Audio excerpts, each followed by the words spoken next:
Bonjour à toutes et à tous. Merci d'écouter VOA Afrique et surtout d'être au rendez-vous de votre santé, votre avenir, le magazine d'information et d'éducation sur les questions de santé. Pour vous le présenter, je suis Mamadou Oumfa et Rosine Mounezero est avec moi dans ce studio pour la co-présentation. Bonjour Rosine. Bonjour Mamadou, bonjour chers auditeurs. Cette semaine, nous nous intéressons au cancer du sein, une maladie qui, dans certains cas, se manifeste par des douleurs au niveau de la poitrine. Je commençais à sentir des sortes de douleurs au niveau des seins. Je ne voulais pas croire au cancer des seins. Et quand les douleurs commençaient à devenir intenses, alors je me suis dit que ça valait la peine que j'aille voir un médecin. Des spécialistes avertissent qu'en 2030, le nombre de femmes victimes du cancer du sein pourrait doubler pour atteindre 3,2 millions par an. Nous essaierons de comprendre pourquoi. C'est dû à des facteurs hormonaux, des facteurs génétiques, des facteurs socio-économiques. Ça veut dire que c'est largement lié à la vie reproductive de la femme et aux modes de vie qui ont changé. Dans cette édition, nous écouterons également la présidente d'une association raconter son combat contre le cancer du sein. Et comme toujours, le docteur Armand Guenkap a répondu à vos questions. Mais pour commencer, voici l'actualité. Coup d'œil sur l'actualité. Et cette semaine, pour parcourir l'actualité santé, nous recevons Firmin Koyaweda. Bonjour Firmin. Bonjour Mamadou. Commençons par le nord-est du Nigeria où le paludisme est devenu la maladie la plus meurtrière. Oui, Mamadou, selon les estimations de l'OMS, chaque semaine, environ 8500 personnes sont infectées par la maladie dans l'état de Borno. Et durant la saison de forte transmission du paludisme qui se poursuit jusqu'en octobre, l'OMS prévoit une augmentation de ces chiffres. Pour comprendre l'ampleur de la maladie, il faut se rappeler que cet état fait face à une insécurité depuis plus de 8 ans. Conséquence, plus de 60% des structures de santé ne fonctionnent que partiellement et de nombreuses personnes n'ont pas eu accès à des services de santé réguliers, y compris la vaccination systématique et aux médicaments de base. Outre les problèmes en matière de sécurité, la malnutrition aiguë causée par l'insécurité alimentaire s'accroît dans certaines zones de l'État. Et d'ici le mois de novembre, plus de 10 000 personnes peuvent être sauvées si la riposte est efficace. C'est en tout cas la conclusion d'un rapport d'experts sur le paludisme. Selon ces experts, plus de 10 000 cas de décès pourraient être évités si un ensemble d'initiatives de base est entrepris. Ces initiatives se déclinent en 4 axes, à savoir renforcer les systèmes de surveillance pour suivre les cas, élargir l'accès aux soins dans les dispensaires et les établissements de santé, pulvériser des insecticides et distribuer des moustiquaires. Et enfin, administrer des antipaludiques aux enfants de moins de 5 ans chaque mois. 2,5 millions de dollars sont requis pour cette intervention d'urgence. Parlons encore du paludisme avec le laboratoire pharmaceutique Novartis qui va tester un nouveau médicament contre la maladie. Le laboratoire pharmaceutique Novartis lance des essais cliniques pour un nouveau traitement contre le paludisme, le KAF 156. Le laboratoire pharmaceutique suisse travaille actuellement sur la deuxième phase de son programme d'essai avec le groupe Medicine for Malaria Venture, MMV. Novartis cherche ainsi à s'attaquer au problème de la résistance du paludisme aux médicaments existants. Les tests initiaux suggèrent que le KAF 156 a le potentiel de soigner rapidement le paludisme, y compris lorsque les souches sont résistantes. Ce candidat médicament permet de bloquer la transmission du parasite du paludisme depuis le moustique. Mais alors, Firmin, où en est-on exactement avec les essais cliniques ? Ce nouveau programme d'essai clinique a commencé début août au Centre de formation et de recherche sur le paludisme de Bougoula, Hamo, au Mali. Le programme devrait se poursuivre dans les mois qui suivent à travers 16 centres situés dans 9 pays en Afrique et en Asie. L'étude clinique a démarré chez les adultes atteints de paludisme. Mais comme les enfants sont les plus vulnérables face au paludisme, le but est de les inclure dans l'étude le plus rapidement possible après validation des données de sûreté obtenues chez les adultes. Ceci afin d'accélérer le développement d'une formulation pédiatrique du candidat médicament. Vous suivez Votre santé, votre avenir sur VOA Afrique. Lutte contre le cancer du col de l'utérus au Sénégal, l'on s'achemine vers la gratuité du vaccin. Selon les autorités sénégalaises, en 2019, le Sénégal va procéder à la vaccination gratuite contre le cancer du col de l'utérus de toutes les filles âgées de 9 à 14 ans. En fait, le Sénégal a fait de la lutte contre le cancer du col de l'utérus l'une des priorités de son programme national de développement sanitaire. Déjà, depuis 2014, le vaccin a été expérimenté dans 2 districts sanitaires, les districts de Méké et de Philippe Maguilène Senghor. Pendant cette campagne de vaccination menée avec le concours de l'Alliance Gavi, le vaccin est gratuit. Or, au Sénégal, une dose de ce vaccin coûte 18 000 francs CFA et il en faut 2 par fille. En 2019, donc, les autorités espèrent étendre le vaccin gratuit à tous les districts du Sénégal. Mais au fait, Firmin, pourquoi les autorités ciblent-elles les filles de 9 à 14 ans? D'après le docteur Aliou Diallo, conseiller au programme élargi de vaccination de l'OMS au Sénégal, la cohorte de 9 ans a été choisie parce que quasiment 90% de cette cible se trouve à l'école primaire et cela permet de ne pas se disperser à toucher les autres cibles qui risquent de surélever les besoins en vaccins qui sont assez chers. Toujours selon lui, le programme s'arrange à vacciner en novembre pour la première dose et faire la deuxième dose 6 mois après, en mai, avant la fin de l'année scolaire. Ajoutons, Mouamadou, que certaines données scientifiques montrent que la réponse immunitaire est meilleure lorsque le vaccin contre le cancer du col de l'utérus est administré avant 15 ans. Merci Firmin.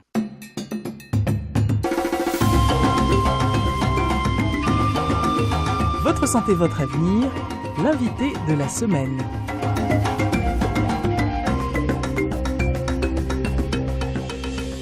Comme nous vous le disions au début de ce programme, cette semaine, nous parlons du cancer du sein. C'est le premier type de cancer chez les femmes. Plus de 500 000 femmes en meurent chaque année dans le monde. Plus grave encore, des spécialistes avertissent que d'ici 2030, le nombre de femmes diagnostiquées du cancer du sein pourrait presque doubler pour atteindre 3,2 millions par an. La multiplication des cancers, dont celui du sein, s'explique par l'augmentation des facteurs de risque de cancer connus liés à la transition économique rapide, comme l'inactivité physique, une mauvaise alimentation, l'obésité et des facteurs reproductifs, comme par exemple le fait de procréer à un âge tardif. C'est ce que nous a expliqué notre invité de la semaine, le docteur Adama Ly, est cancérologue et président de l'association Afro-Cancer. Nous l'avons contacté depuis Paris pour en savoir davantage sur la maladie. Tout d'abord, il nous explique que le cancer du sein est devenu un véritable problème de santé publique.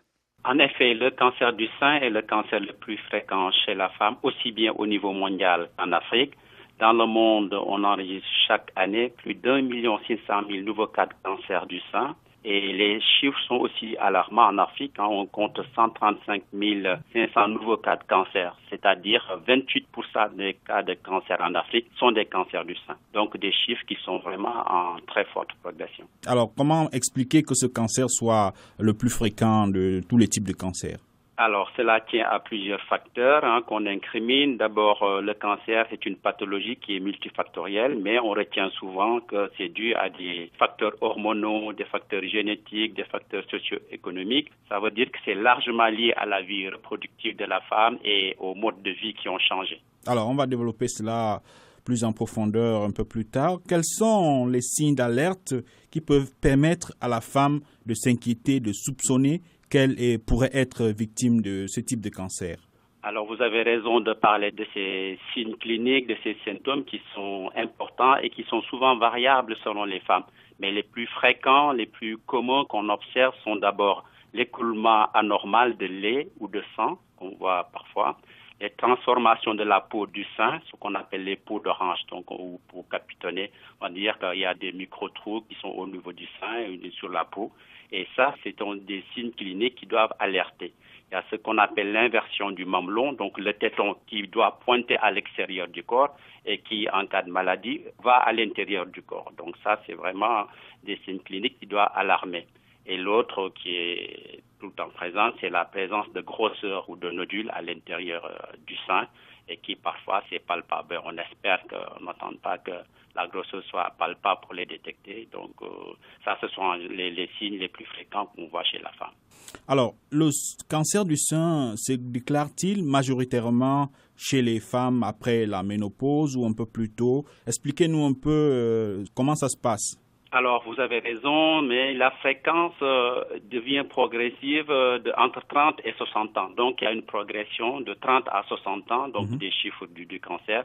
Mais la majorité des cas de cancer du sein sont en effet détectés après 50 ans. Donc, et l'explication qu'on donne, c'est que la cancérogénèse, c'est un processus qui est long. Donc, en général, ce qu'on voit, ce que la femme constate, les symptômes arrivent quand le cancer s'est déjà assez développé. Voilà, c'est ça. Donc, il y a des mutations qu'on appelle des mutations à l'intérieur des gènes qui changent donc d'expression et ces mutations prennent beaucoup de temps pour avoir ces conséquences qui sont visibles. Donc, ce sont des changements au niveau des molécules, au niveau des cellules, donc qui se transforment à l'intérieur du corps sans qu'on puisse voir quelque chose ou sans que ce soit détectable. Mais au cours du temps, donc, ça donne les conséquences néfastes qu'on voit au niveau du sang et qui sont alarmants. Donc, c'est pour ça qu'on donne ces conseils de comment faire pour éviter, pour s'auto-surveiller, pour voir les seins, les difficultés le plus tôt possible. C'est justement la question que je m'en vais vous poser. Comment faire pour s'auto-surveiller, comme vous dites, et pour éviter éventuellement ce type de cancer? C'est la question que toutes les femmes se posent. Voilà, vous avez raison. Donc ça, ce sont des causes qui sont assez communes. Donc, il y a les facteurs de risque, comme on appelle, qui sont communs à tous les types de cancers, qui vont même au-delà, qui peuvent concerner aussi les maladies cardiovasculaires ou les diabétiques. Donc, ces types de facteurs de risque sont le tabagisme. Donc, vous avez l'excès d'alcool, l'alimentation qui est déséquilibrée, qui est pauvre en fruits et légumes, l'excès de sel, de sucre ou de graisse, et l'absence d'activité physique ou la sédentarité, le surpoids ou l'obésité. Donc ça, ce sont des facteurs de risque qui sont évitables et on conseille à toutes les femmes, les hommes aussi, de faire attention à ces différents types de risques qui peuvent conférer donc à le développement de certains types de cancers. Ensuite, vous avez des risques qui sont spécifiques au cancer du sein. Ce sont des risques qui sont moins évitables mais qui demandent des surveillances. Ce sont les règles précoces, les ménopauses tardives, la maternité qui est tardive ou la nulliparité, c'est l'absence de maternité. Vous avez aussi d'autres types de risques comme les traitements par contraception ou le traitement de la ménopause. Donc ça, ce sont des risques qui sont moins évitables et qui demandent beaucoup de surveillance, souvent par mammographie. Donc on conseille aux femmes qui sont dans ces cas, dans ces facteurs de risque, de se surveiller. Et là, c'est même plus la palpation ou l'autre chose, d'aller faire carrément les mammographies pour essayer de détecter précocement les cas de cancer. Vous avez un dernier type de risque, donc pour ces cancers de sein, qu'on appelle les cancers familiaux. Donc vous avez des gènes à l'intérieur qu'on hérite de sa mère, de la famille, et donc qui sont là et qui vous prédisposent à des cancers de sein. Donc ce sont des cancers qui sont de l'ordre de 5 à 10% des types de cancers. Et pour ça, il y a un suivi médical à long terme. On fait des analyses oncogénétiques, on va confirmer la présence d'un ou de deux gènes. Les gènes qui sont impliqués sont appelés des gènes BRCA1 ou BRCA2. Donc ça, c'est des gènes qu'on essaie de faire des biopsies et voir au niveau du gène, est-ce que ces gènes sont présents ou pas. Donc c'est à confirmer ou à infirmer. Et que dans ce cas, donc on parle de cancer héréditaire, cancer du sein héréditaire chez la femme.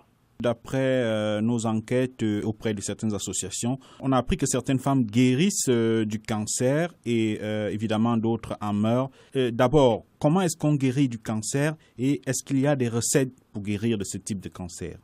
Alors, c'est très bien de le souligner que quand même, malgré les décès qui sont importants en Afrique, le cancer du sein est un cancer qui est guérissable, qui est curable, à condition d'être détecté très tôt. Donc ça, j'insiste, il faut vraiment que le cancer soit détecté très tôt. Et pour cela, il y a des outils, il y a les recettes, comme vous dites, mammographie, il y a l'autosurveillance, évidemment, mais on préfère les détecter à des stades qu'on appelle infracliniques. Ça veut dire que l'œil ne peut pas le voir, il n'y a pas de signes cliniques visibles. Et donc, pour ça, il faut faire des mammographies. Donc, on conseille les femmes qui sont à risque familial, c'est tous les ans. Et pour les autres cas, c'est tous les 2 ans si la première n'a pas montré le risque avéré. Donc ça, c'est vraiment les bons comportements à avoir. Mais quand on est déjà malade, le bon comportement à avoir, c'est d'abord de débuter un traitement médical le plus tôt possible. C'est vrai que les traitements sont longs, sont coûteux, c'est difficile. Et pour cela, évidemment, il faut avoir un suivi médical. Donc, être à côté de son médecin, l'écouter et surtout ne pas arrêter le traitement en cours de route parce qu'il y a des effets secondaires ou parce que ça coûte cher. C'est ce qu'on observe le plus souvent. Et pour ça, je pense qu'il faut un soutien familial, psychologique pour encourager les malades à tenir pendant la durée du traitement.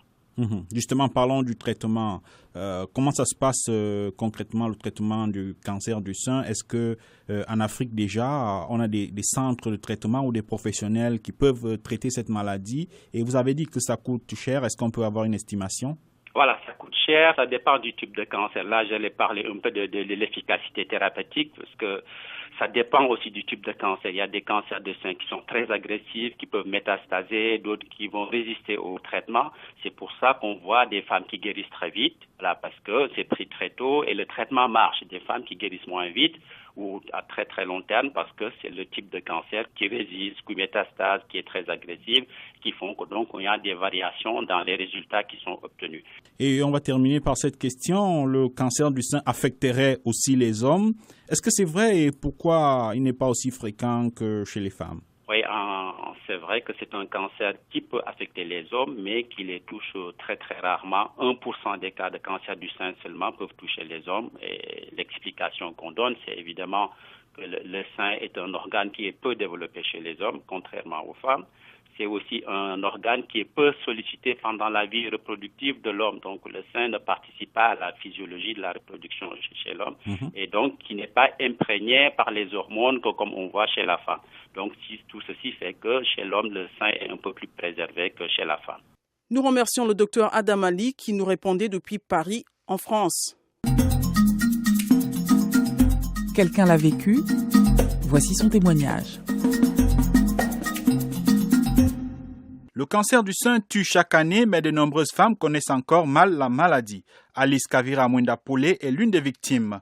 Malgré l'apparition des premiers signes, des douleurs au niveau du sein, elle a eu du mal à admettre qu'elle pouvait être malade du cancer du sein. C'est lorsque les douleurs sont devenues plus vives et persistantes qu'elle a consulté un médecin. Cette femme d'une trentaine d'années, mariée et mère de 3 enfants, vit aujourd'hui sous traitement. Elle a accepté de nous en parler. Elle est au micro de notre correspondant dans le Nord Kivu en RDC, Erika Smouissi. Moi, c'est Kavira Mwenda-Poulé Alice. Quels signes vous avez alerté sur votre maladie et comment avez-vous su que vous souffrez du cancer des seins? Je commençais à sentir des sortes de douleurs au niveau des seins. J'avais du mal à aller chez le médecin parce que je me disais que parfois, il y a des douleurs qui viennent et qui passent et puis je ne voulais pas croire au cancer des seins. Et quand les douleurs commençaient à devenir intenses, alors je me suis dit que ça valait la peine que j'aille voir un médecin pour ça. Alors, avez-vous une idée sur des raisons qui ont permis à la maladie de vous atteindre? Vraiment, je n'ai jamais connu les raisons parce que nombreux disent que c'est une maladie héréditaire. Et moi, personnellement, si je regarde bien ma famille, personne n'a jamais été atteint de cette maladie. Alors, j'avais du mal à croire que c'était une maladie qui me venait des parents ou d'arrière-parents. Alors, j'ai commencé à penser que c'était une maladie qui provenait des facteurs environnementaux qui m'avaient attaqué, c'est ça. Est-ce qu'aujourd'hui, on peut dire que vous avez perdu espoir carrément dans la vie? Quand j'avais appris la nouvelle, j'étais vraiment, vraiment choquée. Je peux dire que j'avais perdu espoir tout au début. Je me sentais exclue du monde. Je me sentais différente des autres femmes. Je pensais que c'était la fin. Mais Dieu merci, j'ai un mari qui me soutient toujours et qui a toujours été là pour moi. Il me donne l'espoir de vivre, même quand je n'ai pas besoin de croire que je peux encore vivre et être heureuse. Il me réconforte et j'ai dit merci à Dieu pour ça. Alors, qu'est-ce qui a changé dans votre vie depuis que vous êtes malade? Bon, si vous me voyez, je suis d'abord normale, comme toutes les autres. Oui. Est-ce que de temps en temps, vous avez des douleurs relatives à cette maladie? Oui, des douleurs, oui, il y en a. C'est la raison même pour laquelle je prends mes médicaments. Il y a des douleurs de fois au niveau des seins et c'est vraiment intense. Parfois, ça me dérange et je me sens vraiment bizarre. Mais quand je prends mes médicaments, ça va, la vie évolue. Voilà. Alors, recevez-vous des soins? Si oui, lesquels? Oui, je reçois des soins depuis que j'avais appris que j'étais atteinte de cette maladie. Mon médecin m'avait prescrit quelques traitements. Par rapport à notre région ici en RDC, précisément au Nord Kivu, comme la vie, c'est un peu compliqué, il y a des guerres par-ci, par-là, alors me procurer vraiment des médicaments, c'est un peu difficile. Mais quand même, Dieu fait grâce, je reçois quelques traitements palliatifs donc qui m'aident juste à calmer mes douleurs. Je continue avec ces traitements-là en attendant qu'un jour, peut-être je trouverai assez d'argent et je pourrai me procurer des médicaments pour enfin traiter la maladie comme il faut. Pour combattre le cancer du sein, les femmes se mobilisent. C'est le cas de la Camerounaise Virginie Bobda Konchou qui préside l'association Run for a Cure Africa Cameroun. Depuis 3 ans, elle organise au Cameroun des tests de dépistage et des séances d'information pour aider ses compatriotes à faire face à la maladie. Voici les précisions qu'elle nous a données depuis Houston, au Texas, ici aux États-Unis. En fait, ce que nous faisons, c'est des campagnes de dépistage gratuites. Nous demandons aux femmes de venir se faire dépister parce que nous nous sommes rendus compte que beaucoup de femmes mouraient en Afrique de manière gratuite. Parce que je dis gratuite parce que très souvent, elles ne savaient même pas de quoi elles mouraient.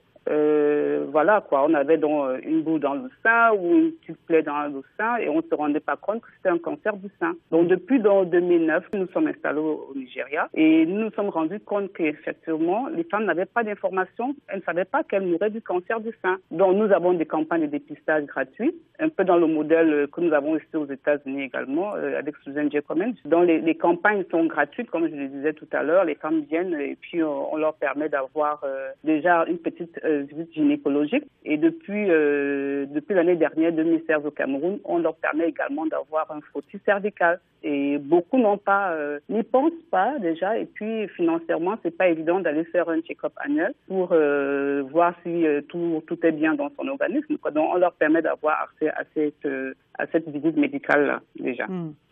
Et qui sont vos bénéficiaires? C'est toutes les femmes en général ou vous ciblez parmi les femmes? En fait, notre cible principale, ce sont les femmes défavorisées. Vous vous rendez bien compte que s'il faut s'occuper de tout le monde, ça ne va pas être évident.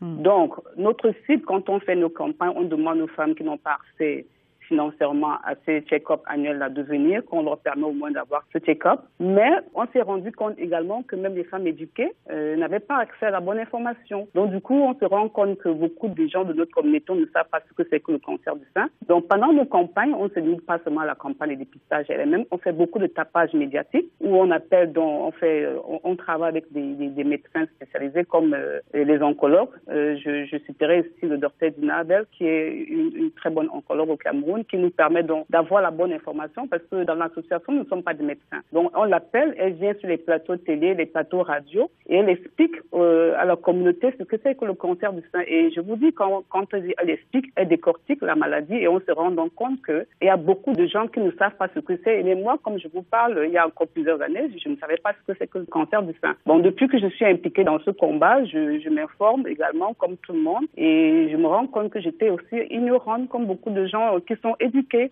dans la communauté. Alors, Run for a Cure Africa est une activité sportive, à entendre le nom qui consiste effectivement à courir. Pourquoi avoir choisi ce sport? En fait, quand on dit Run for a Cure Africa, c'est courir pour soigner, si on peut un peu expliquer ça en français. C'est parce que le sport, comme nous le savons bien, est un bien pour le sport est bien pour la santé, on le sait tous. Tout à fait. Et les médecins recommandent à tout le monde de faire du sport parce que ça permet déjà d'éliminer certaines maladies. Parce que quand on fait du sport, on a des problèmes de tension qui peuvent diminuer, il y a des problèmes d'obésité qui peuvent être réglés.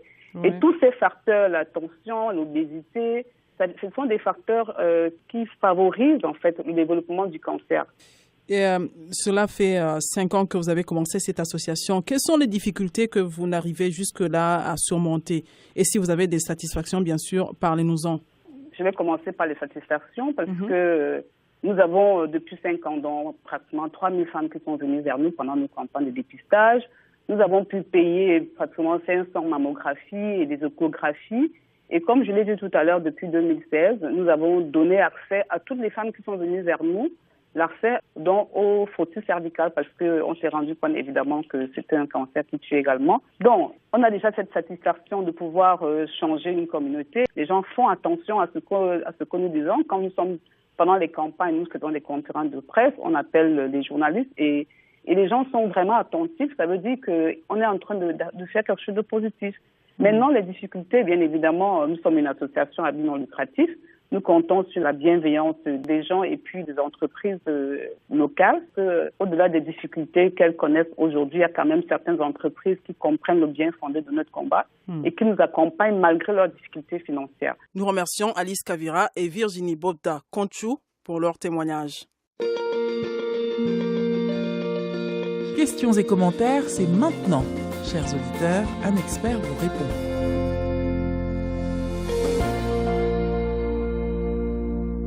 Voici le moment, chers auditeurs, où nous vous donnons la parole pour poser vos problèmes de santé. La question de la semaine nous vient de Parakou, au Bénin. Notre consultant, le docteur Amang Genkap, y a répondu. Le docteur Genkap est médecin urgentiste et praticien au centre hospitalier universitaire de Soissons en France. Moi, c'est Steve Bokor depuis le Bénin, Parakou. Mon cousin souffre d'une maladie.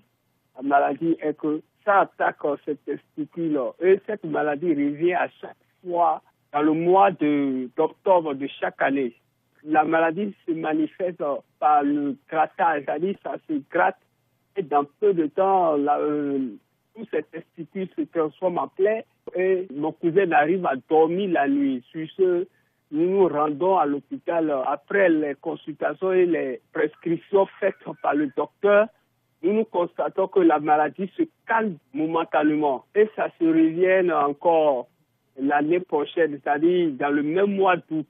Pour cela, moi, j'aimerais savoir quel est le nom de cette maladie qui attaque les testicules de l'un de mes cousins. Est-ce que c'est une maladie normale ou encore quelles sortes d'eau qu'ils ont lancé à mon cousin? Ce sont mes préoccupations, donc j'aimerais que le docteur essaie de les clarifier si possible. Je vous remercie.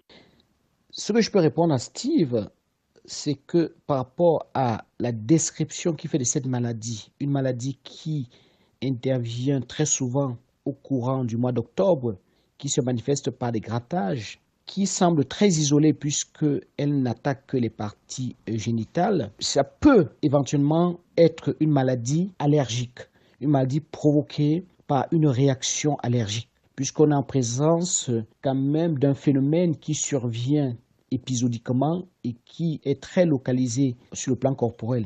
Steve précise également que les prescriptions du médecin ont calmé son cousin, du moins calmé les manifestations pendant quelque temps de façon transitoire, puis en octobre, on se retrouve encore face à cette situation.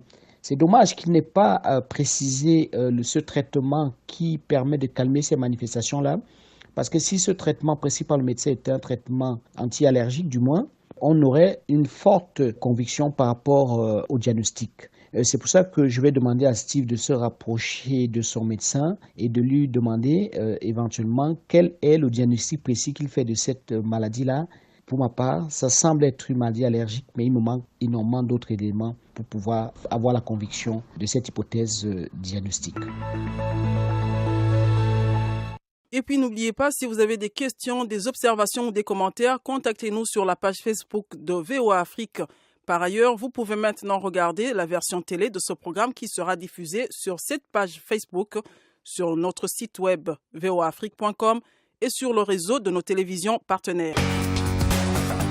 C'est ici que prend fin votre santé, votre avenir. Cette édition était consacrée au cancer du sein, une maladie qui tue plus de 500 000 femmes chaque année. Pour en parler, nous avons reçu comme invité le docteur Adam Ali. Il est cancérologue et président de l'association Afro-Cancer. Il nous a présenté les signes qui permettent de reconnaître la maladie et comment éviter d'en être victime. Nous avons aussi écouté Alice Kavira Mwenda-Polé, une malade du cancer du sein à Beni, en République démocratique du Congo. Elle nous a parlé des manifestations de la maladie et de son traitement. Nous avons également écouté Virginie Bobda Conchou, présidente de l'association Run for a Cure Africa Cameroun. Elle nous a dit ce que fait son association pour combattre le cancer du sein au Cameroun. Nous leur disons tous merci. Merci également à Firmin Koyaweda pour sa présentation des événements qui font l'actualité santé. Merci à nos différents correspondants en RDC, Gabriel Nina à Lubumbashi, Bero Matanda à Kinshasa et Erika Smouissi à Beni, qui ont aidé à la préparation de cette édition. Une édition réalisée avec le concours de Michel Joseph et de Hayden Outko qui était à la console. À la présentation, vous étiez avec Rosine Mounezero et j'étais en compagnie de Mamadou Oumfa. Continuez à écouter VOA Afrique et n'oubliez surtout pas de prendre soin de votre santé, car votre santé, c'est votre avenir. À la prochaine. C'était Votre santé, votre avenir, une production de VOA Afrique. Pour vos commentaires, vos questions ou vos témoignages, retrouvez-nous sur voaafrique.com ou sur notre page Facebook VOA Afrique.